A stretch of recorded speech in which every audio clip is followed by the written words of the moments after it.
네, 정치권 현안 짚어보겠습니다. 김성태 전 새누리당 의원, 이광재 더불어민주당 성남 분당갑 지역위원장, 이종근 시사평론가, 박진영 민주연구원 부원장 나오셨습니다. 네 분 어서 오십시오. 예, 안녕하세요. 김성태 전 대표님, 설 연휴 기간 공표됐던 차기 대선 양자 대결 여론조사 결과가 천차만별입니다. 그렇습니다. 이재명 대표와의 대결에서 박빙으로 나오는 곳이 있는가 하면 거의 뭐 더블 스코어 차이가 나는 경우가 있습니다. 전체적으로 어떻게 보셨습니까? 아무래도 뭐 지금 현재 여론의 추이는 이 설 연휴가 길었지 않습니까? 그러니까 다양한 의견과 입장이 있었던 것 같아요. 첫째는 아무래도 이제 작년 12.3 비상계엄 선포 이후에 국회에서 탄핵 소추 의결이 이루어지는 그때 과정에 국민 여론은 대단히 힘들었죠. 네. 약 뭐 70%에서 심지어 80%대까지 지금 윤석열 대통령의 국정 지지율이나 또 정당 지지율 측면에서도 20%대를 벗어나지 못했는데 지금 이제 약 2달이 되는 이 시점에서는 지금 대려 국민의힘 정당 지지율은 민주당 정당 지지율과 별반 차이가 없습니다. 네. 또 아울러서 또 여당 후보에 이제 앞으로 만일 조기 대선이 있다면은 여당 후보의 당선을 바라는 그런 입장도 뭐 지난주 금요일 날 그러니까 갤럽 조사상으로 나온 걸 보더라도 여당 당선은 40%대, 물론 야당 당선은 50%대로 이렇게 나오지만은 과거 2016년 박근혜 대통령 탄핵 정국 때보다는 이 보수나 좀 합리적 좀 중도층에서 지금 이 사항을 상당히 심각하게 보고 있고 그런 측면에서 상당한 결집이 이루어지면서 또 한편으로는 민주당 이재명 대표 중심의 과도한 입법 권력에 대한 분명히 국민적 견제의 목소리가 있다는 걸 여실없이 보여주고 있습니다. 네. 이광재 위원장님, 최근 여론조사 평균치를 보면 정권 교체가 필요하다는 응답이 49%, 정권 재창출이 필요하다는 응답이 42%였는데요. 표심 향방 어떻게 보셨는지요? 일단 국민의 마음을 두려워해야 된다는 생각 하나 하고 또 하나는 민주당의 마음을 크게 써야 되겠다. 왜냐하면은 그 불법 계엄에 반대한다는 국민이 한 70% 되잖아요. 네. 근데 현재 정권 교체를 해야 된다는 쪽이 50%면 약 20% 정도가 모자라는 거잖아요. 그러면 이게 결국 중도층과 20, 30대의 마음을 얻기 위해서는 민주당이 이제 51대 49의 이 피 흘리는 민주주의가 아니고 7대 3, 즉 불법 계엄에 반대하는 전체 국민들의 마음을 다 얻어야 되겠다. 네. 또 더 나아가서 7대 3으로 해야 대선에서 안정적으로 이기고 7대 3의 그러한 전국을 만들어야만 대통령 선거를 이기고 나서도 이 우리가 불법 계엄에 반대한 정치 세력도 껴안고 우리가 심지어는 국힘에 있는 인사들도 함께하는 나라를 만들어야 새로운 나라로 가는 거 아닌가. 네. 국민들은 이제 좀 윤석열 대통령 시대는 끝났다. 이제 좀 새로운 나라를 만들자. 제발 경제를 좀 생각해달라. 이게 이번에 설날의 핵심 민심이라고 저는 생각합니다. 네. 이중근 평론가님, 여야 지지율 팽팽한 조사가 있는데요. 윤 대통령 탄핵 심판 중에도 국민의힘과 민주당 지지율 차이가 크지 않은 데 대해서 이게 중도층 표심이 아직 나타나지 않고 있다 이런 해석을 하던데요. 네, 그렇습니다. 동의하십니까? 그렇습니다. 중도층이 지금 판단 보류 또는 판단 중지 상태가 오래 계속되고 있다라고 여겨지고요.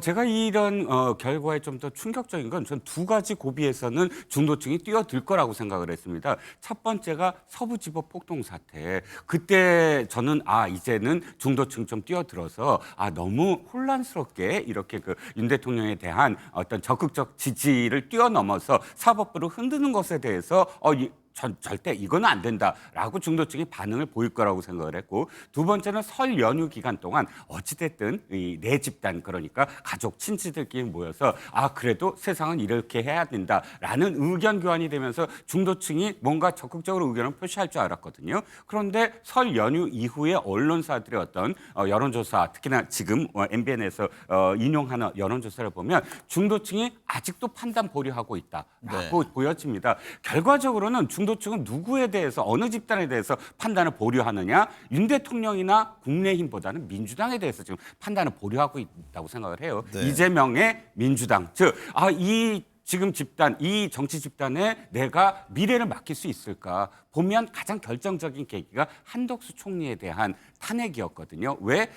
권한대행은 언제나 지지율이 높습니다. 노무현 대통령 시절에 고건 권한대행, 또 박근혜 대통령 시절에 환경 권한대행 지지율이 높아졌어요. 그분들에 대해서. 왜? 그분들이 뭔가 뛰어난 게 아니라 이 위기를 그래도 안정적으로 잠시나마 지탱해 줄 사람이다라고 지지를 보였는데 지금 한덕수 권한대행을 탄핵을 시킴으로써 민주당이 안정적인 수권 정당으로서의 대안 세력이 아니구나. 아직도 국가를 흔들게 만들겠구나라는 불안감을 조성하게 만들었다. 그러니까 네. 이 판단 보류가 이재명의 민주당이 어떻게 하느냐에 따라서 사실 이 중도층의 어떤 표심이 달라질 것이다라는 생각입니다.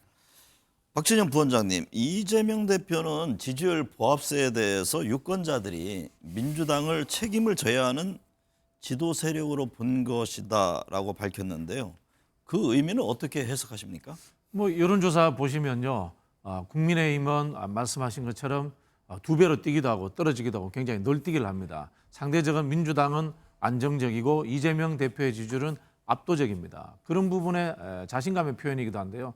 그러다 보니까 지금 이재명 대표가 이제 금투세라든가 뭐 상법 문제, 반도체 문제 이런 역동적이기보다는 포인트 1점, 2점 쌓아가는 전략을 쓰고 있는 것 같아요. 그런데 이게 역으로 생각을 해보면요, 안정적이라는 것이 확장성의 부족이다. 이렇게도 보일 수도 있는 겁니다. 네. 반대로 국민의힘이 지금 굉장히 불안정하잖아요. 그런데 불안정하다는 것이 반대로 생각하면 역동적이다. 이렇게 볼 수도 있는 겁니다. 즉 정계 개편이라든가 정치권의 큰 변화가 보수 쪽에서 생길 수도 있다. 라는 이런 저는 예측도 해봐야 된다라는 생각이 들고요. 이런 부분에서 민주당이 해야 할 일은 앞서 우리 이광재 의원님 말씀하신 것처럼 7대3이라는 탄핵의 찬반의 구도를 집권 비전으로 그리고 통합을 해서 70%를 책임지겠다는 하나의 정치 세력의 거대화라는 부분으로서 흐름을 어떻게 네. 만들어내느냐. 이것이 저는 민주당이 이 안정성을 뛰어넘어서 더 지배적인 정당으로 갈 수 있는 방법이 아닌가 그런 생각이 들고요. 한편으로 우리 이종건 평론가님 말씀에 저도 전적으로 동의합니다. 이것은 민주당의 몫이다 이런 생각이 듭니다. 네. 이중권 평론가님, 네네. 보수 진영 과표집 논란 속에 지금 친윤계가 극으로 치닫는 모습도 보이고 있는데요. 네. 이 같은 움직임에 대해서 당 안에서도 향후 선거에 불리할 것이다 이런 지적이 나옵니다. 만약에 조기 대선이 치러질 경우 이 같은 국민의힘 움직임 표심에는 어떤 영향을 줄까요? 아마 결정적으로 조기 대선 국면에 들어가면 아마 변할 겁니다. 당연히 네. 변할 수밖에 없고요. 이 기조를 유지하고 하지는 않을 것이다. 당연히 그럴 네. 것 같고요. 왜냐하면 극우주의라고 말씀을 하셨지만 사실 이거 극좌냐 극우냐의 이념 성향의 문제는 아닐 것 같고 극단적인 어떤 이 행태를 보인다라고 만약에 표현한다면 세 가지 부류일 것 같아요. 세 가지 층위로 나뉘는데 하나는 뭐냐면 윤 대통령의 계엄이 분명히 문제가 있음에도 불구하고 복귀를 요구하는 층. 이건 좀 극단적이라고 저는 생각을 하고 또 두 번째는 부정선거 의혹. 이미 지금 국민의힘이 이긴 선거도 있음에도 불구하고 이긴 정당에서 부정선거 의혹을 계속 제기하는 문제. 세 번째, 공정하지 못한 재판이다라고 주장하는 문제. 이렇게 지금 그 친윤 쪽에서는 세 가지 부류의 어떤 흐름이 있는데 마지막 공정한 재판 흐름은 아마도 헌재나 혹은 뭐 형사재판이 진행되는 과정에서 해소될 수 있는 부분이라고 보고요. 부정선거 문제는 안에서도 김민전 의원이 이 SNS를 통해서 주장을 했는데 그거 SNS에 더 이상 하지 마세요라는 의견이 압도적이었기 때문에 김민전 의원이 그 주장을 더 철회했으므로 네. 전체적인 흐름이 부정선거 흐름으로 친윤이 막 주장할 것 같지는 않고요.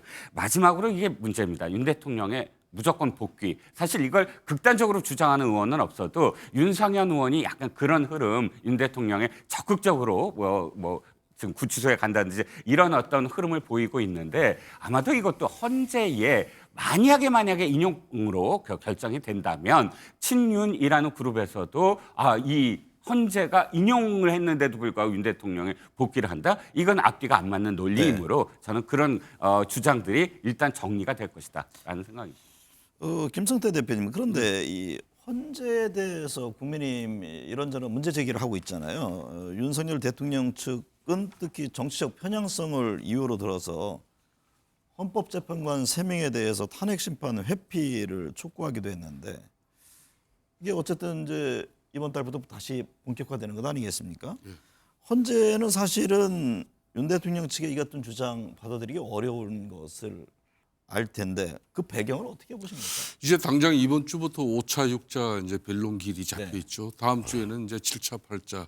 그렇게 하고 지금 이제 이 헌재 재판과 재판소의 이제 시계대로 흘러간다면은 뭐 상당히 빠른 헌재 심판 결과를 지금 볼 수밖에 없는 그런 상황을 지금 우려하고 있는 그런 측면에서 지금 이제 처음부터 윤석열 대통령이 12.3 비상계엄에 따른 이 위헌적이고 위법적인 부분에 대해서 이 사법적 판단 체계에 이게 엄청난 혼란을 가져왔다 해도 과언이 아닐 정도로 지금 수사 주체가 공수처가 내란죄 수사를 할 수 없는 수사 주체임에도 불구하고 수사가 이루어지고 거기에서 또 뭐 특정 법원을 통해서 영장 쇼핑이 이루어지고 더군다나 또 최종적으로 윤석열 대통령의 헌법적 위반 사항을 심판할 헌재 재판관하고 준비기를 가져가면서 국회에서 탄핵 소추 의결된 내용 중에 가장 핵심 내용이 내란죄가 하는 부분인데 이걸 갖다가 국회 탄핵 소추 변호인 측이 이걸 드러내고 하자. 그건 가만히 놔둬도 헌법에 가는 사항은 헌재가 알아서 가르마를 타고 할 건데 그걸 갖다가 그런 좀 상당히 논란을 벌일 수밖에 없는 그런 상황을 됐죠. 그렇기 때문에 이제 국민의힘 지도부는 오늘도 이제 권성동 원내대표가 특별 기자회견을까지 하면서 헌재 재판관의 정치적 편향성에 대해서 상당한 우려를 하고 있는 특히 세 분에 대해서는 민주당 지금 대표를 맡고 있는 지금 이재명 대표와 사법연수원 동기로서 또 이분과 또 노동법 박해를 같이 하면서 오랜 동안 그런 끈끈한 관계 뭐 이런 부분도 있죠. 또 뭐 윤석열 대통령 뭐 탄핵을 위한 그런 기구에 또 뭐 신랑이 뭐 역할을 맡고 있는 사람도 있는가 하면은 또 신랑에 속한 또 법무법인에서 또 지금 현재 윤석열 탄핵 또 소추팀에서 또 그런 역할을 맡고 있죠. 이런 부분을 하니까 지금 현재 국민의힘 입장에서는 공정하고 그렇지 않아도 절차적 정당성에 많은 시비가 걸릴 수 있는 이런 혼란이 있었는데 과연 헌재의 이 판단 자체가 정치적 편향성을 저버리면서 오로지 헌법적 가치에 의한 그런 심판이 이루어질 수 있을까? 그 부분에 상당한 우려를 하고 있죠. 임명한 재판관도 있지 않습니까? 그렇습니다. 그분들에 대한 언급은 하질 않습니다. 예, 그렇습니다. 네. 이광재 위원장님, 윤 대통령 측은 헌법재판관 개인의 정치적 성향 등을 이유로 문제를 제기하고 있습니다. 방금 이제 김성태 대표께서 말씀하셨는데 이례적으로 헌재가 이게 탄핵 본질을 왜곡하고 사법부 권한을 침해할 우려가 있다고 지적을 했습니다.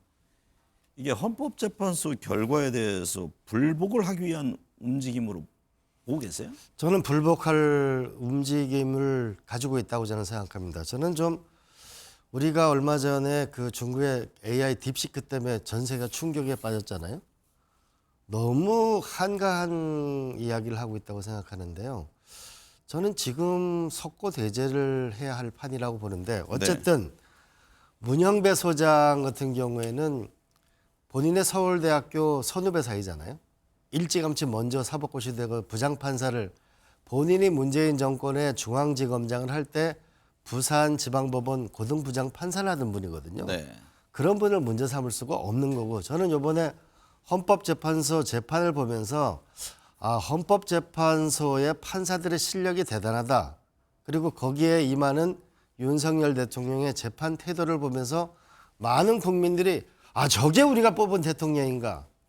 난 매우 부끄럽게 생각한다고 생각합니다. 제발 좀 이제 수사도 안 받고 영장도 거부하고 이제는 헌재까지를 탄핵하겠다고 하는 거는 저는 국민을 버리는 거라고 봅니다. 제발 좀 정신을 차리고 국민들이 얼마나 힘들어하는지 이 나라가 위기에 빠져 있는지 저는 정말 헌법재판소의 빠른 판결이 대한민국의 나라를 구하는 길이라고 생각합니다. 네. 박지원 부원장님, 이게 법치주의는 보수의 전통적 가치잖아요. 근데 현재 보면 이제 공수처나 검찰의 수사의 문제를 제기했고 지금은 헌법재판소 재판관에 대해서도 공격을 가고 있는데 이 같은 움직임이 중도층 민심은 어떻게 바라볼까요? 사실 우리 보수를 규정할 때 뭐 공동체주의, 온정주의, 민족주의, 법치주의 이런 이야기를 하는데요. 제가 이렇게 이야기해 보니까 국민의힘에 이게 네 가지가 다 별로 없는 것 같아요. 그래서 과연 정통 보수인가 이런 말씀 드리고 싶고요. 권영세 의원님 이제 그 비대위원장이 문영배 헌법재판소 권한대행이 이재명 대표의 친분 이야기를 하는데 친하기는 권성동 원내대표가 제일 친하지 않나요? 그럼 권성동 원내대표는 그러면 국민의힘 원내대표에서 제척돼야 되나요? 앞뒤가 전혀 안 맞고요. 이 민주주의라는 것이 내용의 측면보다는 형식적 측면이 강합니다. 내용의 측면에 따지게 되면은 이 정치 사상의 자유에 위반됩니다. 오히려 형식적 문제로 접근해야 되는데요. 형식적 문제로 접근하자면 현재서 제척돼야 될 사람들은 윤석열 대통령이 임명한 사람들이 제척되는 것이 맞습니다. 네. 더 예를 들어 볼게요. 마은혁 그 재판관 이야기 하는데요. 과거 이야기를 하는데 마은혁 재판관이 과거에 좌파였다. 그래서 문제가 된다. 실제로 문제가 되면 그분 국가보안법 살아있으니까 국가보안법으로 잡아 넣어야죠. 그럼 반대로 김문수 장관은 뭡니까? 김문수 장관도 30년, 40년 전에 비슷한 일 하신 분입니다. 이게 전부 다 정치 사상의 자유를 위반하고 있고요. 또 누구하고의 친분관계, 연좌제적 사고를 하고 있고요. 이 모든 것들이 지금 국민의힘의 지도부에서 하는 행태들이 시대착오적인 행위들 그리고 자신들에게 적용해 봤을 때 전혀 스스로 부끄럽다. 저는 그런 생각이 듭니다. 네. 김성태 대표님, 최상목 권한대행이 마은혁 헌법재판관 후보자의 임명을 불효한 것이 지금 위헌인지 여부가 내일 결론. 그렇습니다. 내일. 지금 권성동 대표는 오늘 한덕수 총리 권한대행의 탄핵 결론이 나기 전까지 임명을 보류해야 된다 이런 입장을 냈습니다. 그러니까 이제 현재 이제 뭐 그런 여러 가지 네. 판단 일정 그러니까 신반 일정을 갖다가 이제 정치권에서 사사건 시비 걸고 또 문제 삼을 수는 없습니다. 그렇지만은 한덕수 또 대통령 권한 대행, 한덕수 총리에 대한 그 국회에서 탄핵 의결한 그 부분에 대해서 정당성을 현재가 빨리 판단해 달라. 더군다나 대통령 권한 대행인데 이거는 지금 현재 뭐 준비기일 한 번 열고 이렇게까지 그냥 심판 일정까지도 아직 잡아내지 못하면서 지금 마은혁 현재 재판관 이 부분에 대해서 지금 현재 또 권한 대행이 지금 현재 임명을 하지 않고 있는 부분에 대해서 지금 현재 심판을 구한 이 부분은 또 현재가 빨리 심판 일정을 잡은 거거든요. 그러니까 최상목 지금 권한 대행 입장에서는 이 부분에 대해서는 최소한 이 한 사람이 이 국회목 3명 중에서 한 명은 이렇게 각 당 추천에 이미 작년 11월 달에 원내대표들 간에 묵시적인 합의가 있었고 그럼 논란이 되고 있는 한 명 그 부분에 대해서는 정치적 합의를 좀 해가지고 네. 보내달라 그러면은 차질 없이 자기도 임명하겠다 그러는데 그 역시 그걸 두고도 지금 현재 민주당 입장은 무슨 소리냐 우리가 이제 쉽게 말하면은 국회의원 정수가 많으니까 우리가 이미 낙점한 40의 재판관을 갖다가 그대로 임명을 해주라.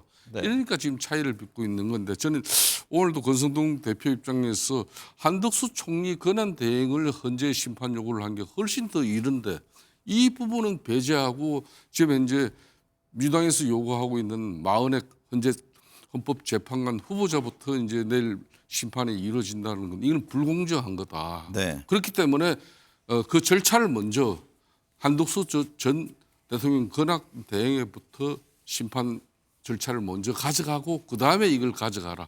이 부분은 크게 무리는 없는 이야기 같아요. 하지만 뭐 결정은 헌재에서 하는 부분이니까 국민의힘으로서는 참 답답한 지경입니다 지금. 이광재 위원장님, 대통령 권한대행인 최상목 경제부총리가 국회를 통과한 내란 특검법에 다시 거부권을 행사했습니다. 야당 비판이 이어졌는데요. 이 점은 어떻게 보셨습니까? 저는 최상목 대행이 정치를 하지 말고 경제에 좀 전념했으면 좋겠어요.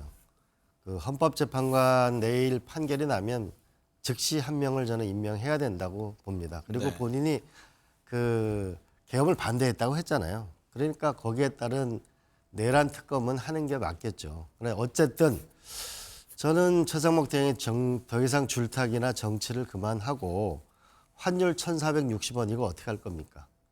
트럼프 대통령 지금 관세를 캐나다, 멕시코 다 매기고 있는데 관세 어떻게 할 겁니까? 네. 그리고 6월 15일 날 캐나다에서 G7 정상회의가 열리는데 참여할 건가 말 겁니까? 우리는 무슨 준비를 합니까? 10월 30일 날 APEC에서 경주 열리는데 전 세계를 초청해야 될 텐데 우리는 무엇을 할 겁니까? 제발 좀 정치에 나서지 말고 경제 살리기, 안보에 집중하는 걸 우리가 최상목 권한대행에게 바라지 않는 걸까요? 네. 내일 헌재 판결이 나면 전 즉시 임명하는 것이 국가를 이롭게 하는 거라고 저는 생각합니다. 네. 이런 내란 특검법은 다시 국회에서 재의결하게 될 텐데요. 그렇습니다. 김 대표께서는 어떻게 보세요? 지금 국민의힘 재의결해도 추가 이탈표는 없을 것이다 이런 자신감을 보이던데요.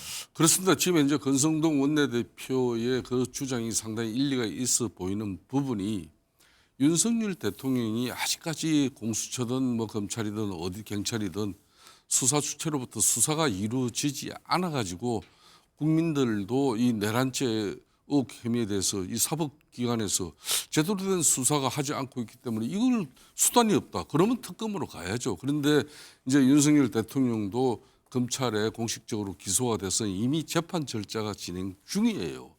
이런 재판 절차가 진행 중인 그러니까 피의자를 갖다가 이미 앞두고 이걸 특검을 통해 가서 지금 다시 특검 법안을 만들어 가지고 특검 사무실 개설을 하고 또 여기에 특검 검사 수사관 얼마나 구성하면서 이게 몇 달 한들 그게 무슨 의미가 있는지 이미 수사 기소가 되어서 재판 절차를 가고 있는데 저는 그런 측면에서 민주당의 주장은 이건 아무래도 조기 대선을 앞두고 정략적인 입장이 크죠. 네. 이게 특검을 가져가 나면은 실시간 중계 방송을 통해 가지고 여러 가지 지금 현재 12.3 비상계엄의 또 저변 또 뭐 그런 그동안 언론에 보도되지 않은 그런 내용을 가지고 국민적 감정을 뭐 건드릴 수 있는 그런 부분이 있거든요. 그렇기 네. 때문에 집요하게 특검을 하자는 건데 이 특검은 사실상 이제 타이밍상 맞지 않죠. 이 특검 주장. 이광재 위원장님, 정진석 대통령 비서실장 등 대통령실 참모들이 구치소에 수감 중인 윤석열 대통령을 접견했습니다. 윤 대통령은 대통령실이 국정의 중심이니 의기소침 말고 최선을 다하라고 말했는데요. 여권에서는 윤 대통령의 메시지가 현직 대통령이 건재하다는 걸 강조한 것이다 이런 해석을 했습니다. 윤 대통령이 옥중 정치를 본격화하는 겁니까? 제가 만난 국민의힘 의원들은 이제 곧 헌재에 결국 탄핵 인용이 될 거라고 보고 있습니다. 네. 그리고 새로운 시대를 준비하고 있는 거죠.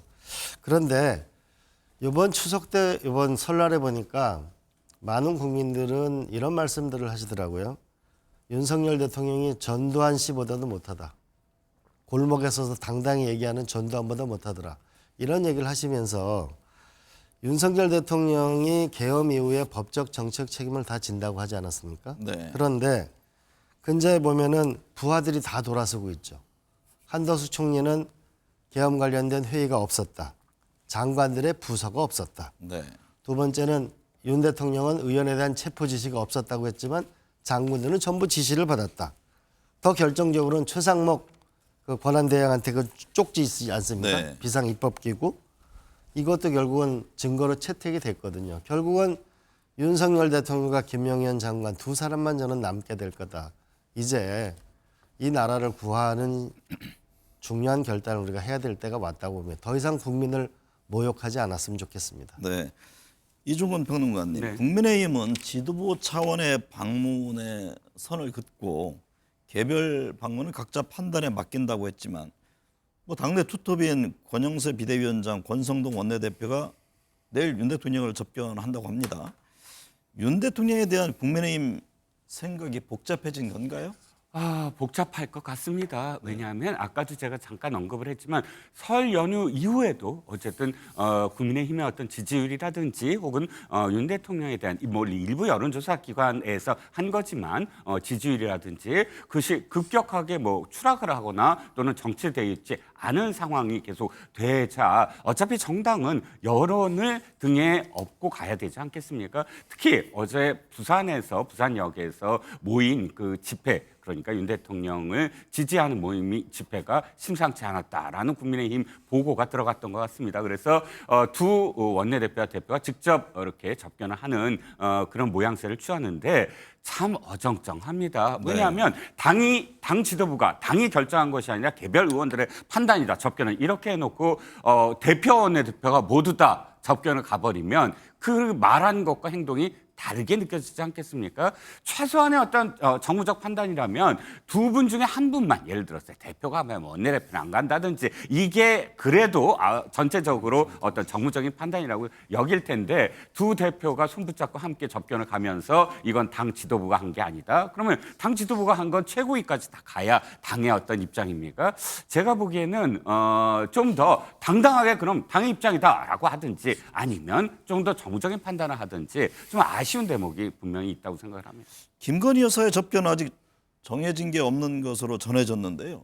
특별한 이유가 있을까요? 김건희 여사와 관련돼서 사실 전 개인적인 어떤 생각이지만, 윤 대통령의 일부 여론조사의 지지율이 오른 건 사실 김건희 여사가 지금 무대에서 좀 더 뒷전으로 사라졌기 때문이라고 생각을 하거든요. 이게 지금 윤 대통령 변호인단이나 혹은 윤 대통령 측의 계산인 것 같습니다. 실제로 여기에서 접견을 한다. 물론 인지상정으로 부인이 접견하는 것에 대해서 그렇게까지 여론이 나빠질 거냐라고 생각을 하지만, 여기서 또다시 대통령의 어떤 판단이고 대통령의 계엄령은 뭐 때문에 했고 이걸 주장하고 있다가 지금 김건희 여사가 등장을 함으로써 또 이슈가 되면, 지금까지 윤 대통령이 쌓아왔던 어떤 이미지, 최소한 계엄 이후에 어떤 입장을 밝혔던 것들이 무너질 수가 있다. 그러니까 네. 김건희 여사가 전면에 등장하지 않는 것이 좋겠다라는 전략적 판단이 개입된 게 아닌가 싶고요.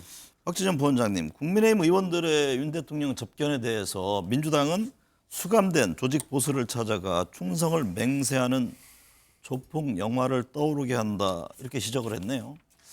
윤석열 대통령이 아마 한국에서 이제 극우 탄생의 순교자 뭐 이런 식으로 본인을 역할로 만든 것 같아요. 아마 오랫동안 여기에서 이제 제대로 조직적인 대우가 만들어진다면은 한국 사회를 피곤하게 만드는 그런 하나의 흐름이 될 것 같아요. 유럽에서 네. 극우가 나타났던 것처럼요.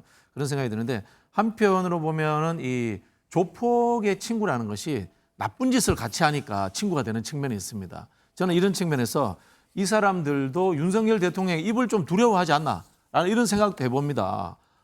지금 보면요, 이 군사령관들이라든가 이런 분들을, 또는 김용현 전 장관 이런 사람들에게 윤석열 대통령이 책임을 전가시키고 있어요. 참모들에게도 그럴 수 있습니다. 저는 그런 위험성이 있기 때문에 윤석열 대통령이 어떤 생각을 갖고 있나, 이런 취지에서 저는 안부도 묻고 윤석열 대통령 눈치도 보고 이러는 거 아닌가, 이런 생각도 들고요. 제일 의심되는 건 이 부분입니다. 계엄 당일날 윤석열 대통령이 장관들에게 페이퍼를 다 나눠줬어요. 네. 그 윤석열 대통령이 썼을까요? 저는 김용현 장관이 쓰지도 않았다고 봅니다. 그 전문적인 내용이 있습니다. 그걸 저는 분명히 써준 주위에 기획력이 있는 참모가 있을 거라고 봅니다. 네. 그 의심 속에서 저는 대통령실의 참모들이 윤석열 대통령과 한 배를 탈 수밖에 없었다라고 저는 추정을 합니다. 네. 김성태 대표님, 민주당은 국민의힘 일부 의원들을 윤 대통령 전광훈 목사와 함께 극우 사이비 세력으로 규정하기도 했는데요. 국민의힘 내부에서도 전광훈당 인사와는 결별해야 된다, 이런 목소리가 나옵니다. 저는 그런 목소리가 나오는 게 정말 그래도 천만다행이다, 저는 이렇게 보고 있습니다. 이제 작년 12.3 윤석열 대통령의 비상계엄 선포 이후에 국민 여론을 통해서 국회 탄핵 소추 의결, 그때 여론은 7대3이었습니다. 분명히. 7대3이 넘었었죠.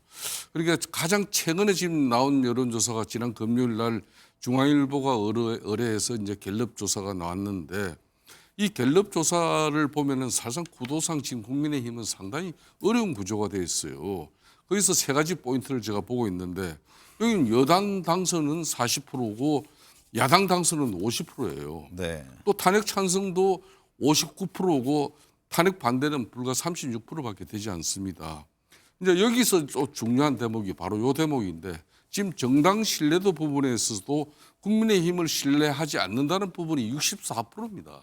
또 민주당을 53% 신뢰하지 않는다는 것, 여기서도 11%가 차이가 있는 거죠. 네. 그러니까 윤석열 대통령하고 앞으로 국민의힘의 관계 설정이 어떻게 이루어져야 되는지 그걸 유추해 볼 수 있는 한 대목이면서, 지금 여기서 또 여러 여론조사를 이렇게 보면은 무당층이 줄어들고 있어요. 이 무당층이 줄어들고 있다는 것은 특히 양 진영에 있어서도 위기를 먼저 맞이한 국민의힘 입장 여기에서 국민의힘 지지 세력부터 먼저 결집됐기 때문에 정당 지지율이나 뭐 윤석열 대통령의 뭐 정치 지지율이 높아진 건데 여기에 고무돼 가지고 국민의힘이 윤석열 대통령의 포켓 정당 이미지를 갖다 공고히 굳혀버린다면은 이거는 정말 꼼짝 못하는 상황이 될 수도 네. 있습니다.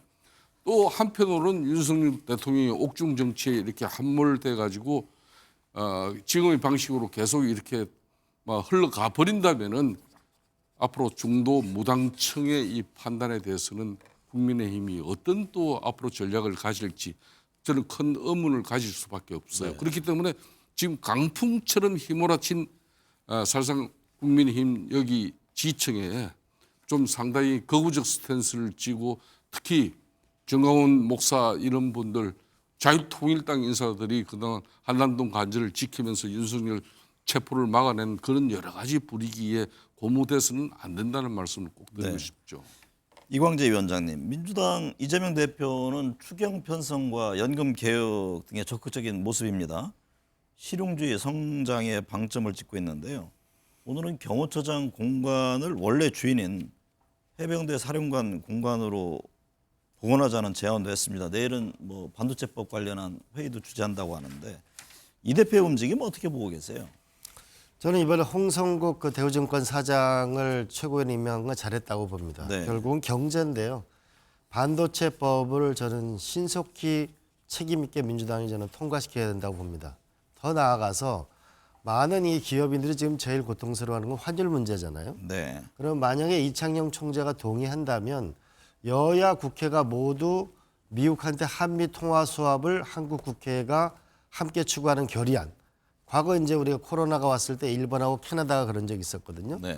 이런 것을 우리가 민주당에서 해 나간다든지 더 하나는 이번에 중국의 AI 문제가 점점 국민들에게 다가오고 있는데 중국 같은 데 보니까 AI R&D 예산은 전액 세액 공제를 해주거든요. 네. 뭔가 AI 문제에 대해서 괜히 그 R&D 예산 준다고 3, 4년 심사하지 말고 기업이 전면에 등장할 수 있도록 그 AI 전쟁의 전사가 되는 그런 자기의 경제를 살리는 성장으로 확실한 길을 가는 거. 또 네. 하나는 생산적 복지의 길을 가는 경제에서의 분명한 노선과 또 하나는 외교 안보에서 안정적인 모습을 보여야 될 거라고 봅니다. 이제는 책임감 있게 국민들이 안심하게 아 나라를 맡겨도 되겠구나라고 하는 모습을 민주당이 가져가는 게 중요하고 당 내로는 이런 거죠. 주먹을 주면은 사람이 안 모이잖아요. 네. 우리가 펼쳐야 많은 사람을 담을 수 있잖아요.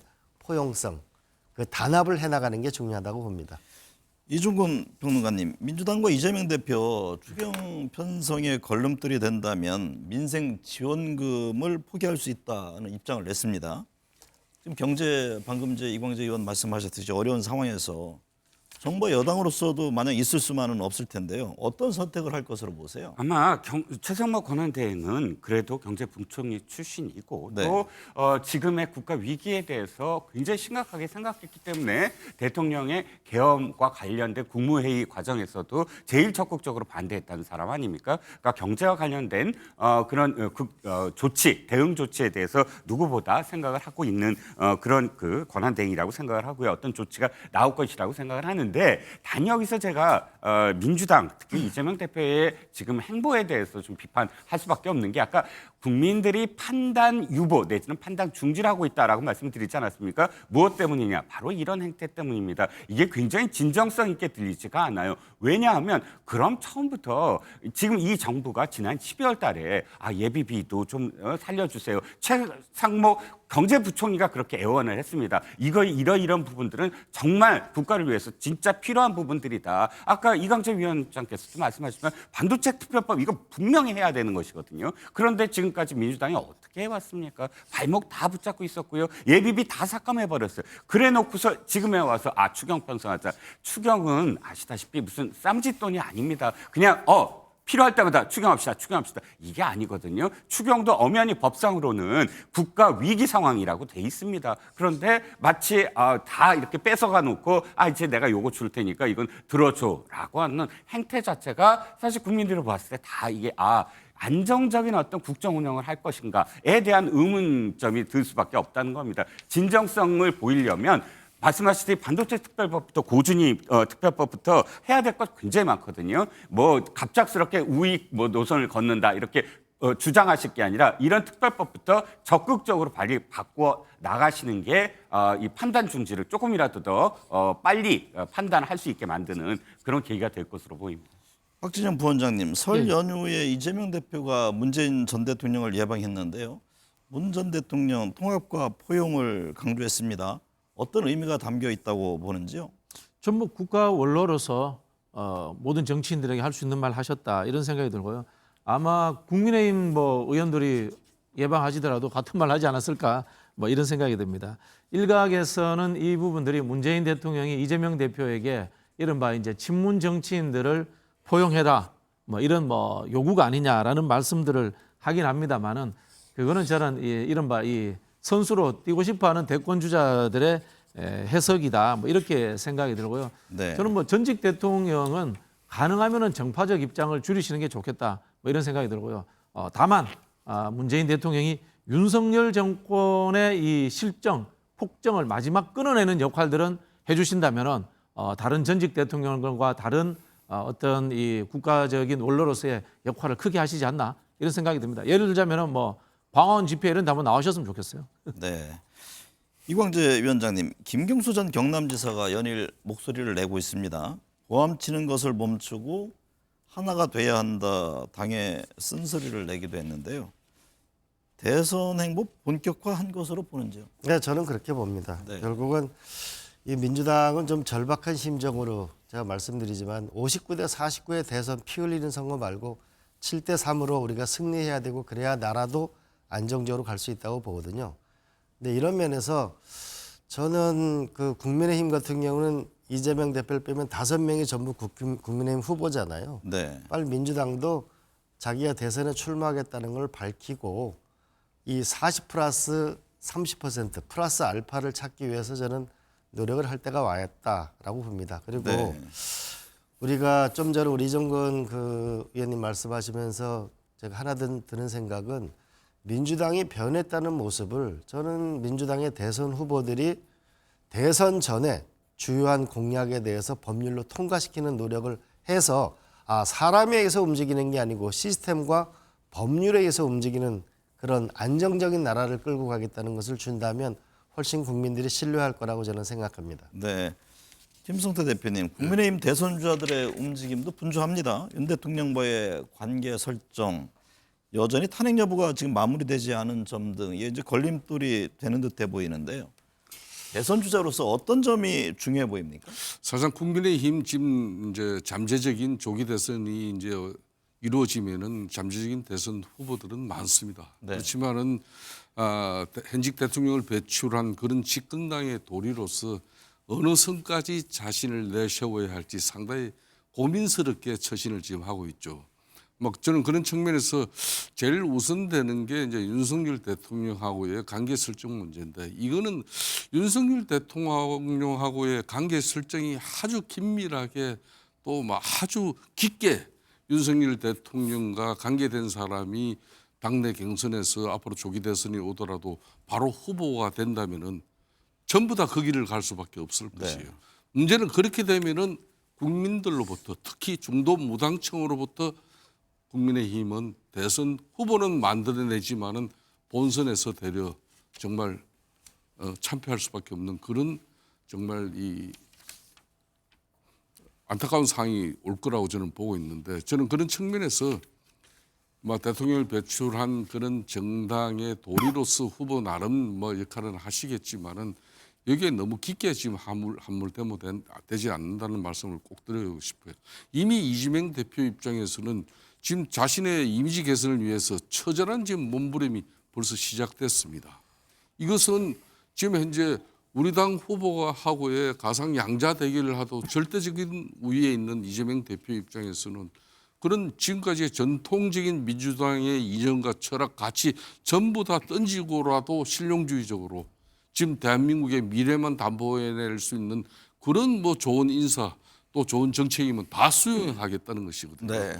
자, 그런 측면에서 우리는 계속 윤석열 대통령의 헌재 심판과 또 윤석열 대통령이 앞으로 재판장에서 재판을 받을 때마다 우리 대선 후보들이 그 처신에 따라서 우리 지지층 유권자들이 대선 후보 경선을 통해서 우리 후보자를 선택하는 그 기준이 되어야 한다면 이거는 대단히 암담한 현실이 될 수밖에 없죠. 네. 마지막에 제가 네 분께 이 질문 한번 드려보겠습니다. 만약에 조기 대선이 실시될 경우에 핵심 변수 한 가지를 꼽는다면 어떤 점을 들 수 있을까? 박진영 본장님부터 말씀해 주실까요? 저는 뭐 결국은 이제 합종 연행 세력 재편이다라고 보는데요. 실제로 보면 이재명 대표와 민주당이 한 35에서 한 40% 정도 나와 있고 민주당 왼쪽에 한 5%가 존재합니다. 네. 그리고 국민의힘이 지지율은 한 30% 나옵니다만은 저는 대선 주자로 갔을 때 지금 이른바 이제 보수의 극우화 경향 때문에 한 15에서 20% 정도 차지하고 있다. 그러면은 중도 보수와 이렇게 해서 한 35% 정도가 저는 비어 있다 이렇게 보고 있습니다. 네. 이 비어 있는 중도 보수를 먹기 위한 새로운 세력의 등장 그리고 여기에서 어떤 급진적인 팬덤이 만들어졌을 때 오히려 익숙한 인물들인 국민의힘 후보들을 견인하는 하나의 뭐라고 합니까 원심력이 작동하는 그런 새로운 하나의 세력의 등장 이런 것들이 만들어진다면 대선판이 좀 바뀔 수도 있지 않나 이런 생각이 들고요. 다만 이런 세력의 문제가 아니라 트럼프와 경제 위기라는 외생 변수를 대응할 수 있는 실력 있는 하나의 정책적 그리고 국가 비전의 흐름으로서의 그게 전환이 됐으면 좋겠다. 네. 이런 희망도 가지고 있습니다. 시간이 많지 않아서 한 30초씩 답변을 주시면 다 들을 수 있을 것 같아요. 이광재 위원장님은요? 저는 중도와 2030이 지지할 수 있는 새로운 나라를 원하는 이들의 열망을 담을 수 있는 것인가. 네. 70년대 산업화 보수를 넘어서고 80년대 민주화 보수를 넘어서 정말 강력한 경제 성장과 미국과 중국의 경제 전쟁에 살아남을 수 있는 우리의 새로운 리더십을 열망하는 네. 새로운 비전을 나오기를 희망하죠.